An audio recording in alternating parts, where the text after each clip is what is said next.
इटावा में ब्राह्मण और यादवों की लड़ाई के मजे लेने वाले, आओ तुम्हें मित्रता दिखाता हूँ यादवों और ब्राह्मण की। कृष्ण और सुदामा के बाद रोहित द्विवेदी और शिवम यादव, इन दोनों के पंजों का छाप स्वामी प्रसाद मौर्य के गाल पर आजीवन बना रहेगा। दोस्तों, इन दोनों ने उत्तर प्रदेश में भरी भीड़ में स्वामी प्रसाद मौर्य का जहां पर स्वागत हो रहा था, वहां पर इन्होंने भी स्वागत किया, लेकिन अपने तरीके से, उस तरीके से जिस तरीके को स्वामी प्रसाद मौर्य डिजर्व करता। दो चमाट क्या पड़ गया स्वामी प्रसाद मौर्य को। उसके समर्थकों ने इन दोनों व्यक्तियों को खूब मारा, बिल्कुल लहूलुहान कर दिया। उसके बाद इनको पुलिस के हवाले भी कर दिया। उसके समर्थकों का कहना है कि यह स्वामी प्रसाद मौर्य का अपमान है, और आज तक जो स्वामी प्रसाद मौर्य हिंदुत्व को लेकर बकता आया, कहता आया, क्या वो अपमान नहीं है?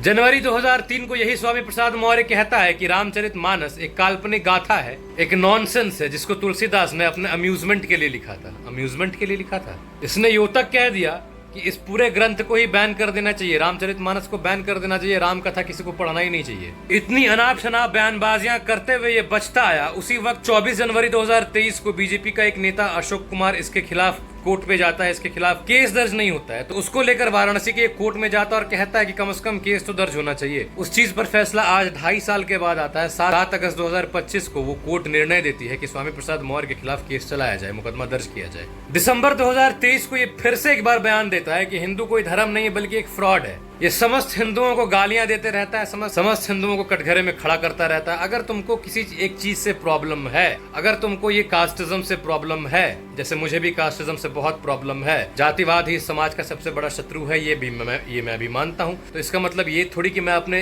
वृहद सनातन धर्म को बदनाम करने लगूं। सनातन धर्म में कहीं भी जातिवाद का वो नहीं है। जातिवाद ये इंसानों की उपज है।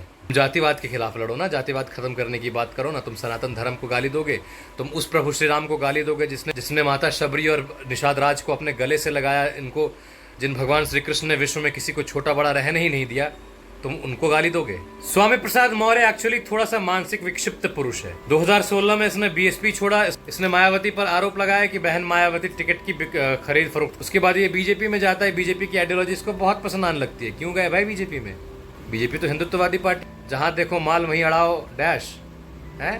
बीजेपी में गया, मंत्रालय मिला, उसके बाद मंत्रालय की मलाई खूब अच्छे से चाटी। उसके बाद जब 2022 आने लगा तो इस गधे को लगने लगा कि अब हमारे यूपी में बीजेपी की हवा खत्म हो गई है, तो अब बीजेपी हारेगी, तो जल्दी से जल्दी पार्टी चेंज कर लेता हूं। तो कहां जाऊं? मायावती तो लेंगी नहीं वापस। और यूपी में बीजेपी के अलावा दूसरा ऑप्शन कौन है? अखिलेश यादव। तो अखिलेश यादव जी का पिछवाड़ा चाटने लगे ये। अब मुझे आश्चर्य होने लगा कि अखिलेश यादव जी ने इसको अपने पार्टी में लिया क्यों? क्योंकि ये तो हमेशा से यूपी के पॉलिटिक्स में यादव हेजेमनी का विरोध करते आया है। इसने ये हमेशा से कहा है कि इसने साफ साफ कहा है कि यादव की मानसिकता ओबीसी विरोधी है। यादव अपने आप को श्रेष्ठ मानते हैं। यादवों का इस प्रकार विरोध करने वाला, मुखर रूप से विरोध करने वाला अखिलेश यादव उसको अपने पार्टी में ले लेते हैं। अब अखिलेश जी अपने पार्टी में लेंगे ना भाई। अखिलेश जी को खुद यादवों से मतलब है नहीं। पीडीए मत करो, आप सिर्फ एम करो, फिर सिर्फ एक ही एम करो, वो टोपी वाला एम।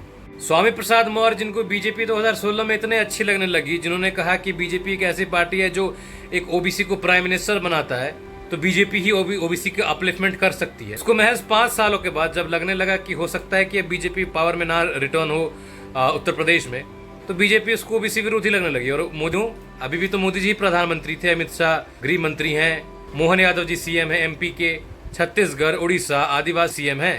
कोई ओबीसी एससी एसटी की चिंता नहीं थी इन्हें चिंता थी अपने कुर्सी की, इन्हें चिंता थी अपने गंदे पॉलिटिक्स की। इसीलिए इन्होंने छोड़ दिया।